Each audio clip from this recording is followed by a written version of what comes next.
ငါဒီတိုင်းထိုင်နေတဲ့ကောင်မဟုတ်ဘူးကနားလဲတာ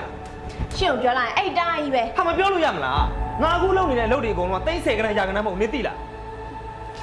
လူရတာနေရနော်အတိုးတွေကနေတာမဟုတ်ဘူးဒီပုံစံနဲ့ဆက်သွားတော့ရတယ်မကြခင်မှာလမ်းမေးအကုန်ရှက်ဟာဒီဘလို့မင်းပါလေဟာဘလို့မင်းတို့အဲ့လောက်ကြီးပြည်စည်းများနေရတာလေဟမ်ယောက်ျားတယောက်အလောက်ကအဆင်မပြေလို့ငါ့ကိုတခုခွန်အားပေးဘူးလားပြောသမ်းရှင့်ကိုကျွန်မပေးနေရဘယ်လောက်တောင်ကြာနေပြီလဲရှင်ကအခုတော့ဒီစကားပြောပြီဆိုတော့ရှင့်ကဘယ်မြန်ငါးရအားပေးနေလို့လဲဟမ်ဟာဟဲ့ကောင်မငါတိတ်ခါမစော်ကားနဲ့နော်အောင်မရှင်ရမြတ်ကျွန်မကိုကောက်မလေးပါလေးနဲ့အေးပေါ့လေအေးပေါ့ရှင်ကအငယ်အနှောင်းတွေကိုကြာအချစ်ကလေးအသေးကလေးနဲ့အလုံးရွာတွေခေါ်နေအခုတော့ရှင်ကကျွန်မကိုကောက်ငါတွေပါခေါ်ရွာနေဟုတ်လားဟဲ့နင်ကပေါက်ခဲ့ရတယ်ပြောနေဘာချစ်သေးလဲငါ့ကောင်ကတော့ဖင်ရလို့မကောက်အောင်နားလေလားတနေ့လေမိုးလေးကနေမိုးချအပြင်နေထွက်လိုက်တာဆိုတာလေမသိရင်ခတ်မယ်ဟာအဲ့ဒါငါဆောက်လို့သွားလုံးနေတာလေဟာအလုံးလောက်တာနည်းနည်းပါမရငယ်မိုက်နဲ့ KTV မှာတွားပျော်နေတာများရဲ့ဒီကောင်ကငါလုံးလိုက်ရသိတော့မှာပဲအောင်မရှင်ရမြကျွန်မလက်ပါလေဟဲ့လားဒီငါ့ကိုထပ်ပြောဆိုနေဒီပုတ်ဆိုးရမယ်နော်ဒီမှာကျွန်မမိပါရလေကျွန်မကိုနှီးလေးနဲ့တောင်ရွယ်ဘူးတာမဟုတ်ဘူးရှင်နဲ့တာကျွန်မဆက်နေရင်လေကျွန်မကိုနှိမ့်လိုက်နှိမ့်ဆက်အထုထောင်နေလို့ကျွန်မအဲ့ဒါတွေတော့တီးနိခံပြီးမနေနိုင်ဘူးကျွန်မမေကျွန်မပြန်မယ်ဟုတ်တယ်ပြောနေကြတယ်အခုပဲပြန်မယ်ကြည့်တယ်သူပြောချင်တာပြောပြီးထွက်သွားတယ်အေးသွားဘယ်တော့မှပြန်မလာနဲ့နေမလာဘူးဘယ်တော့မှပြန်မလာဘူးချက်စီ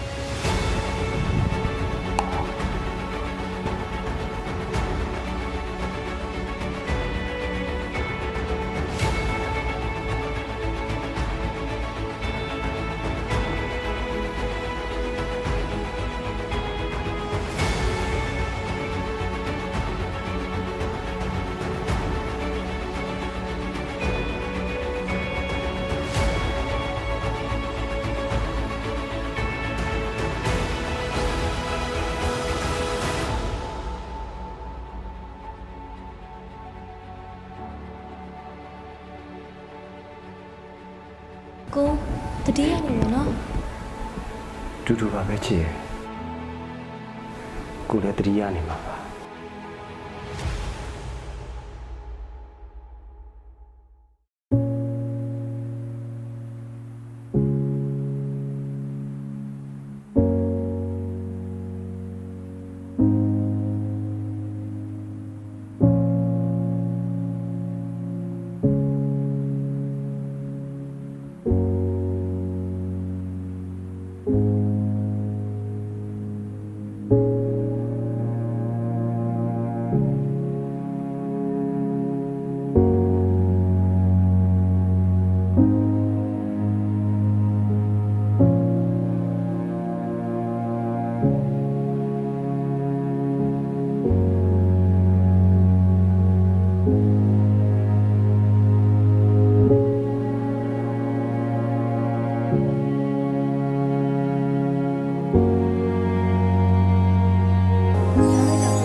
ချစ်ရောက်လာတယ်ဟလား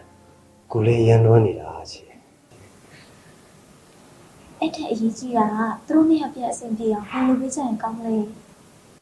ကိုလည်းအဲ့ဒါကိုစဉ်းစားနေတာနေရောညအောင်စဉ်းစားအပြေကမထွက်လာ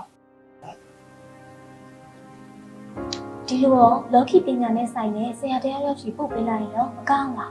အဲ့ဒီလောကီပညာကျွမ်းတဲ့ဆရာနဲ့အခုဖြစ်နေတဲ့ပြဿနာတွေကဘာဆိုင်လို့လဲချစ်နိုင်တာပေါ့ရတဲ့ကောင်းရင်မင်းလောက်မှဖြစ်တယ်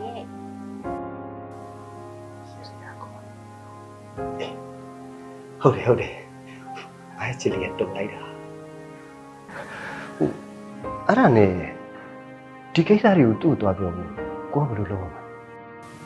ဒါတော့ကိုကလည်းကိုတခုကြံပြီးပြောကြည့်ပေါ့ကိုတော့ပေါ့ပါကဲအဲ့ဆိုရင်ပြန်တော့မယ်နော်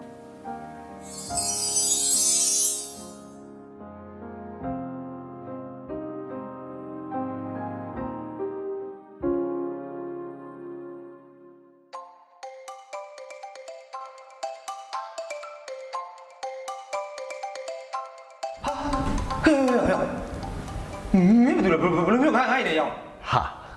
ငါမင်းနေရောက်နေမှာဟုတ်ကွာငါမင်းရဲ့ကိုဆောင်နဲ့လေဟေးအခုမင်းရဲ့အခက်ခဲတွေပြေလည်သွားအောင်ဖြည့်ရှင်းရမယ်နီလန်းကိုငါပြောပြမလို့ ငါခက်ခဲမင်းဘယ်လိုကူညီမှာ မင်းရဲ့အခက်ခဲတွေအဆင်ပြေသွားအောင်ဘေးရင်ရရကောင်းတဲ့ဆရာတယောက်စီကိုငါလွတ်ပေးမှာ ဘာဆိုင်လို့လဲကွာအဲ့ဒီဘေးတင်ရဲတဲ့ငါခုဖြစ်နေတဲ့ခက်ခဲဘာဆိုင်လို့လဲပြောစမ်းပါဦး ။အိုးဆိုင်တာပေါ့ကွာရရကောင်းရင်မင်းလောင်းတောင်ဖြစ်သေးတယ်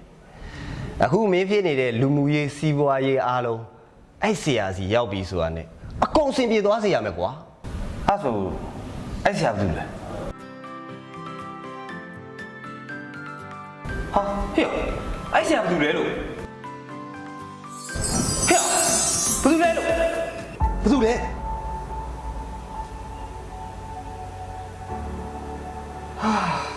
ဒီလေအိမ်မက်လာမှတ်တယ်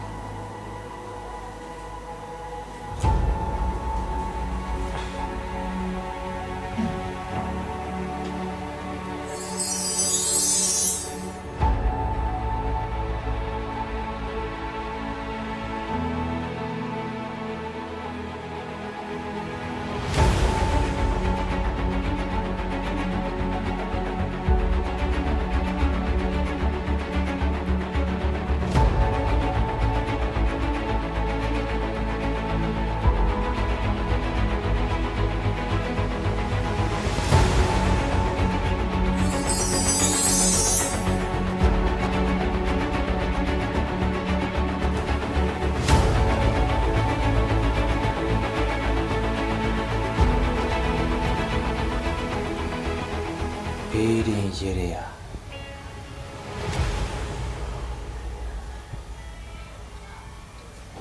ဟုတ်ရပါတယ်ပဲဆရာညွှန်ကြားတဲ့အတိုင်းပဲလုပ်ဆောင်ပြီနော်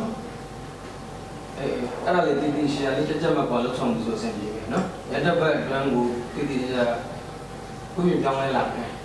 အဆင်ပြေသွားမယ်နော်မယ်ဒါပဲနော်ထားပါလိုက်ပါမင်္ဂလာပါနော်ဆရာစီလာတဲ့အကြောင်းရင်းလေးကိုရှင်းပါမယ်ဒီလိုပါဆရာ ကျွန်တော်အလုပ်ကိုင်စီးပွားရေးအဆင်မပြေတဲ့ခါကျတော့အိမ်မှာမိန်းမနဲ့ရန်ဖြစ်ရပါတယ်အခုလည်းမိန်းမအိမ်မောဆင်းသွားတော့ကျွန်တော်မှဘယ်လိုလုပ်လို့မှတော့မသိပါဘူးဆရာကြီး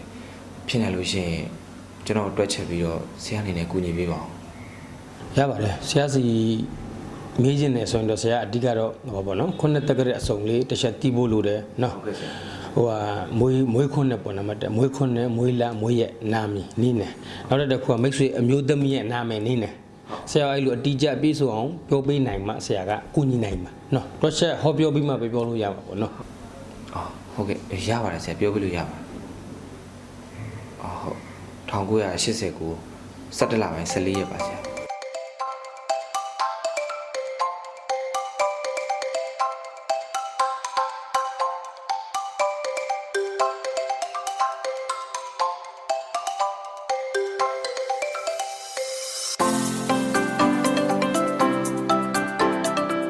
မိတိုင်းရတနာဒီပါခေါ်မှာပေါ့နော်မိတ်ဆွေအမျိုးသမီးအတွက်လည်းဆူတောင်းကိုယ့်ရဲ့စီးပွားလလပါအတွက်လည်းဆူတောင်းပြီးတော့တည်တည်ချာချာဟိုပါပေါ့နော်တသက်လွတ်စားပေါ့နော်တသက်လွတ်စားပြီးမှတည်တည်ချာလေးထွန်းညင်းပူဇော်ပါတာမယ်နော်လိုအပ်တဲ့အရာကိုလည်းဆရာကိုလိုရင်လိုသလိုတော့ဖုံးဆက်ပြီးမေးလို့ရတယ်မရှင်းတာရှင်းလေနော်ကိုမွန်းလေးဆရာကိုမေးအာမနာနဲ့မိတ်ဆွေတခုလိုအပ်မှာဆရာဘက်ကလည်းစိုးရင်လို့နော်ပြန်လုတ်တဲ့နေရာမှာလိုတာပြူတာဖြစ်ပြီးဆိုမှကောင်းနော်မိတ်ဆွေနော်အဲ့ဆိုဆရာအနံပေးလိုက်ပြီနော်လက္ခဏာလေးဖြတ်ပြီနော်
ကိုသူကပြောပါခင်ဗျ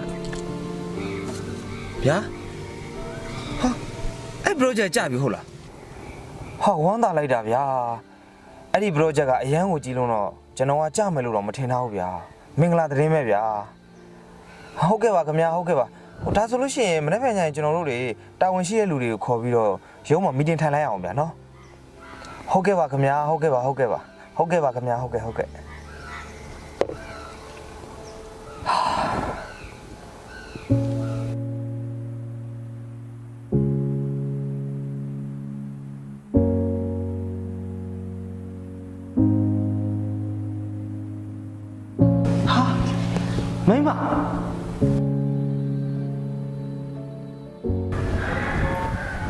မိမယောက်ျားကလေခုနကတော့မိမစီဖုံးဆက်သေးရဲ့ရောက်ခမမိမအပြင်သွားတယ်ပြောလို့ယောက်ျားစိတ်ပူလိုက်ရတာမိမရဲ့ မိမဒီဖုန်းဆက်မရတာများအိမ်လာခေါ်လဲရတာပဲ အိမ်လာခေါ်ဖို့အတွက်ယောက်ျားအလုပ်တွေစူးစမ်းနေတာလေမိမရဲ့ တွားပါပို့တယ် တကယ်ပြောတာမိမယောက်ျားဟောရမိမကိုလွမ်းနေတာ ကဲပါရောက်ဖြေလေးတောက်လိုက်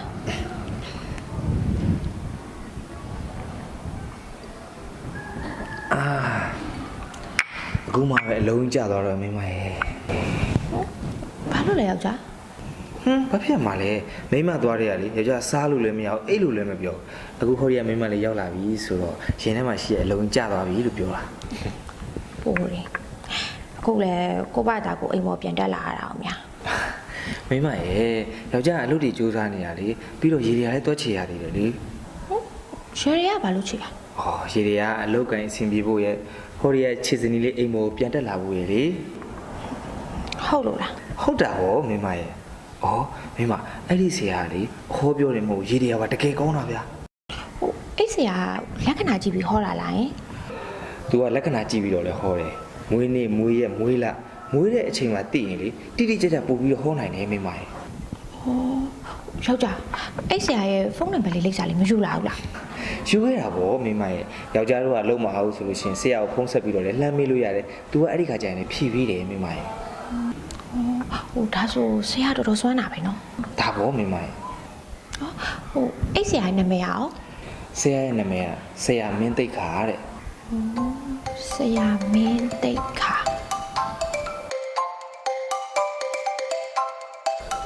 အခုမှပဲအဆင်ပြေသွားတော့လေချေ ဟုတ်ပါဆရာမင်းသိခါကိုအရန်ကျေးဇူးတင်တာလို့ကိုရဲ့ ဆရာမင်းတိတ်ခါ